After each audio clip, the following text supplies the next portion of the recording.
I recently did a video on how to get out of sticky situations, but the long and short of it is the more prepared you are when you play, the less likely you're even going to find yourself in sticky situations. So in this video, as requested by a bunch of people, I'm going to share with you some very common ways to organize and even categorize your music so you're ready for any eventuality. So firstly, I think there are different ways that people approach organizing their music, and in this video I'm going to go through different ways that I would use personally.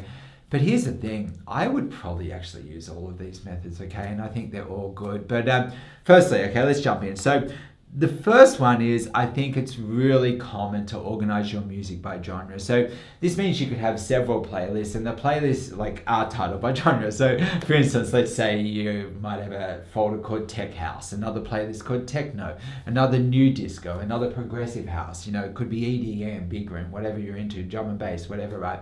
And that means that as soon as I download and import new music into my software, I just sort them into that appropriate playlist by genre. Now, the advantage of this is huge. Let's say you're at a friend's party, right, and you're starting out with some deep house, and all of a sudden someone comes up and requests some tech house, and you're like, okay, let's go check out my tech house folder. And let's say all of a sudden people are loving tech house, well then I could just gravitate around that folder and I could play by genre. But it also means, let's just say you're preparing for an event that specializes in a particular genre, then you can go to these master genre playlists, so to speak, and pick the tracks that you feel would be most appropriate for that party. Now, another common way, so genre is really cool, but another common way to organize your music is by time. So for instance, when I was playing every single week, I would have playlists called early, peak, and late. And as I got new music, I'd basically filter the tracks into those playlists where I think that track would best be played. So for instance, in the early playlist, I could have new tracks that I wanted to try out, and also tracks that, I feel may be great, right, but might not be too good at the peak of the night. So it's more like tap along instead of the big ones, right? Then the peak playlist, then I put all the big tracks. And in the late playlist, I guess I put all the leftovers. And what I did, I found with the late sets, they're really cool because you could play all the big tracks that hadn't been played yet, right? But you can also mix them with tracks that had really cool beats that people may not have heard before.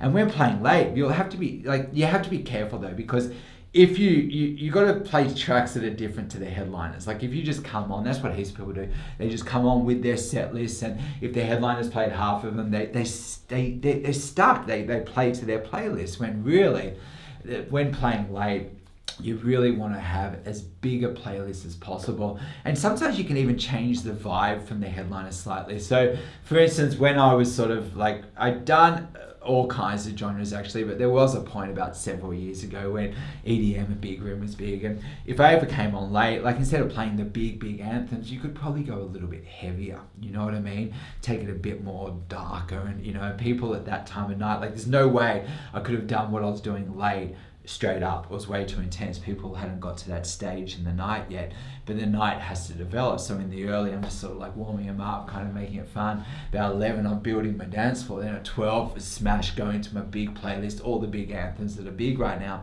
And then late, then it's just wow, I've got all these songs that are kind of definitely upbeat. I'm definitely maintaining the energy. Say even if you're doing techno, you've got different styles of techno, so you can start with the more melodic stuff, but then by the end of the night, it would probably be going pretty hard, and the peaks, the big headliners, the stuff, maybe a bit more familiarity, but at the end of the night, I'm probably going heavy, and the more songs I've got to choose from, the better. But again, like I was saying, if I was going heavy sometimes if I'm seeing the crowd it's a little bit too serious, maybe actually with your late playlist, you could incorporate some of the big anthems as well that maybe the headliner didn't play. So I could also, in my peak, let's say I'm going into my late playlist, but I see they need a bit of familiarity. Maybe I'll go look in my peak playlist and I'm this song wasn't played. Maybe I could start incorporating some of the peak stuff that wasn't played with the late stuff, and then the more options you've got, the better. So that's kind of cool. Now, another really common way that people organize their music is by popularity. So for instance, right, let's say you're a wedding DJ, or you're doing functions and stuff like that.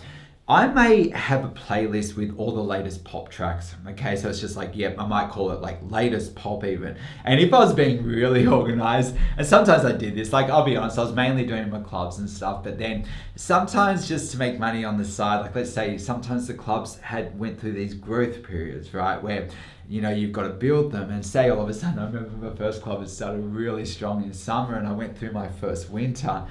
And to be honest, it really tested my perseverance, and I was having I was having trouble paying the bills. So I did a lot of weddings and functions and that on the side, and it was actually a really good experience. Actually, learning to read crowds and just kind of like playing to the crowd like that. But what I found was I'd have a playlist with the top 100 or whatever, and what I'd do is I'd probably, because I was a bit over organized, I might actually go look at the top 100, like maybe on iTunes or something. You can get a lot of those songs and maybe even put them in order, like pretty much by the top 100. So you can have that, right? But then also I might have classics. So I've got popularity, then I might have like retro classics even. I might have R&B classics, like, the big songs of each genre.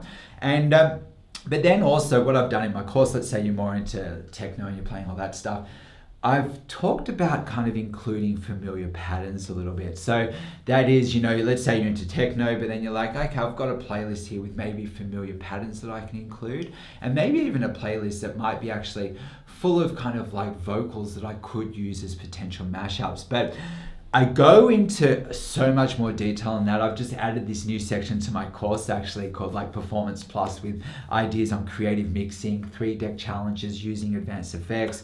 And in that, I've gone into big detail on using familiar patterns, doing mashups, maybe even have a folder acapellas, all that kind of stuff, where I kind of take music prep and how you structure your playlist and all that just to the next level. So, but anyway, yeah, popularity, ideas, get creative, start thinking. The more playlists you've got to choose from, really the better you go.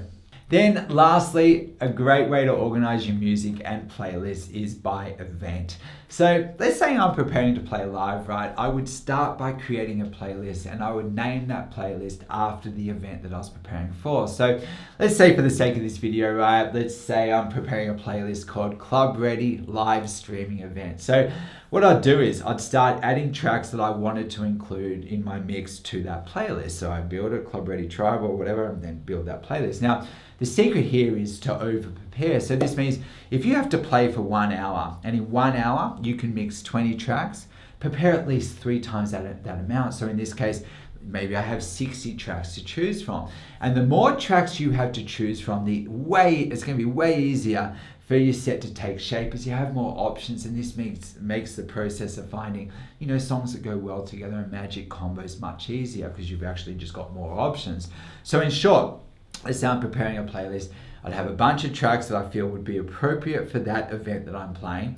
And then once I've got that playlist, I would start the process of finding tracks that go well together, and I would create a loose order. Now, this doesn't mean I have to play those exact tracks in the exact order, but here's the thing. If you have the beginnings of a playlist, right, that you can fall back on if the going gets tough, then that's going to help build your confidence massively. And I'll be honest, there's no better feeling than having an abundance of songs to choose from. And it also means if the DJ before you plays a bunch of your tracks, right, you have a ton of backups, you have options, and that's what it's all about. That's what gets you out of the sticky situations, having options and being over prepared. Now, personally, right, when I was playing every single week, I would start by naming a playlist for the event that I was preparing for. And quite often, I may start by copying across the playlist I did the week prior that I did this process. Like I work on that playlist, maybe bring it across, create a new playlist. And what I'd do is I would start the process of adding new songs, doing some music research, with the goal of building on that playlist and adding more and more options, with the goal of making constant and never-ending improvements that over time sculpts a masterpiece of colossal proportions. And so what happens is this playlist, like I'd say the one from the previous week, but the playlist would just keep growing and be this evolving beast. And that means then, say I'm playing and maybe near the end there I had these playlists, it could even be over 100 songs. I might be playing 1 or 2 hours, it could even be 200 songs. And I'm just kind of freestyling around the playlist. I don't necessarily have to go 1 to 20. Play a bit here, play a bit there, and I'm just kind of like reading the crowd, but it's full of magic combinations and it's full of options. Now, here's the advantage of doing that, right? See, because I'm saving every playlist I do, which means I've got a ton of playlists, right? That means then, right, let's say I'm playing, and then the ones that went really well, I could save those playlists onto USB. And then if the going ever got tough, let's say I'm playing at an event, and maybe the playlist that I prepared isn't quite working, but I'm feeling, oh, this crowd's a little bit more commercial or something, or maybe it's slightly different to what I prepared for. I could actually think back and be, well, you know what, this crowd's reminded me a bit of that night. And what I could do is I could maybe go, I've got that playlist on file, hopefully, right? My big one, save them on a USB, and I've got different like playlists that have worked in the past. And I'm like, you know what, this crowd's a bit like that. And maybe I could revisit an old playlist. And that's happened to me a lot, actually, that I'm sort of playing and maybe I prepared something maybe too heavy or too serious. And I'm like, oh, they like this stuff. And oh, there's another night that they like this stuff. And maybe I could go back to that past playlist. Now, if you're using a computer too, you can actually like look at your history, right? So you can look at, say I did a big party, it was my best wedding ever, for instance, right? And all of a sudden I was like, wow, that was an amazing playlist. I can go look at my history and see the exact songs I played in the exact order, and I can copy that history across and make a playlist, right? And then what happens is, let's say you're turning up to a wedding and they're not liking the stuff that you prepared that night. I could be like, okay, maybe I could visit that old playlist. Now, I'm not saying every night's going to be slightly different. I'm not saying you can ever play the same playlist exactly. You do have to be open to reading the crowd, but it's going to give you options. You're like, oh, okay, that playlist worked. I can go back to that one for a bit. Maybe then you jump from that playlist back to another one you did in the past. But, you know, so I'm saying the whole time, you don't have to stay rigid to your exact playlist. You do need to feel the crowd, and the more playlists you got to work from, the more options you're going to have. Now, here's the thing, there is no right or wrong method. And if I was you, I would start by organizing your music by genre, and then from there, start working on some event playlists. Now, if you're one of my students, then once you've finished the course, I do ask you to submit a mixtape incorporating everything you've learned. And I personally give you feedback on your mix. And once it passes, you are then offered live shows on our, like we've got a club ready streaming platform, right? Which is really cool for my students. So it's all about giving my students opportunity. Now, this essentially gives you two sets to work on. Firstly, your mix. Then secondly, your live stream, which could be a similar set to your mix, but both of these give you something to work towards, which in my opinion is huge, as life without goals is like trying to put together a jigsaw puzzle without the box top. I read that somewhere. Anyway, cool. Anyway, I really hope that video helped. If you have another method to organize your music, I would love to hear about it. Otherwise, any positive comments are really appreciated. They're driving force, but yeah, thanks. Cheers.